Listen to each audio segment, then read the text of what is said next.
لما اكون محتاره على اكل ومش عارفه اعمل ايه وعايزه اعمل حاجه سريعه، بجري اعمل الطاجن ده. اول حاجه في طاسه او في حله هضيف مكعبين من الزبده او السمن. بعد كده بضيف معلقه كبيره من الثوم المفروم، بس ريحه الثوم كده تطلع، انا مش عايزاه يحمر ولا اي حاجه. هبدا بالكاليماري، وتقدري ان انت تقطعيه قطع صغيره، مش لازم تحطي حلقات كده. وابدا اشوح الكاليماري عشان هو بياخد سوا اكتر من الجمبري المخلي او السمك الفيليه. بعد كده احط بقى الجمبري مقشراه وفتحاه وشايله الكيس الرملي. وكمان اقوم حطيت كمان سمك فيليه مقطع مكعبات صغيره. تقدري تضيفي اللي تحبيه، يعني لو عندك نوع واحد استخدميه. هضيف بقى البهارات فلفل اسود وبابريكا وبهارات سمك وملح.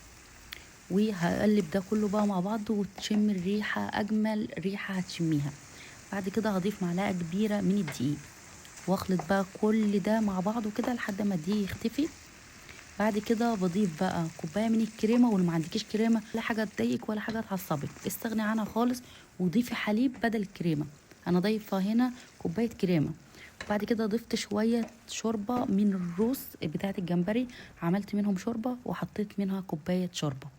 بعد كده ضفت هنا الاصابع الكابوريا دي، وهبدا بقى احط كده فلفل احمر كنت بشراه ويغطى عليها، بس هتاخد معاكي دقايق. بعد كده بعد تطفى عليها وترش رشه من البقدونس، هتاكلي احلى طاجن. تقدري تاكليه كده مش محتاج اي حاجه. بس انا بحب اقدمها مع مكرونه تكون سلقاها كده، وحاطه الصوص ده مكتره الصوص كده، واغرق ده كله في بعضه.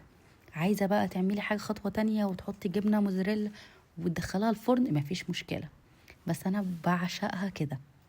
شايفين بقى اللغوصة والحاجات دي خطيرة. بعشقها بعشقها بعشقها، وسهلة وسريعة، وتتعمل كده في دقايق. اشوفكم في فيديو جديد. باي باي.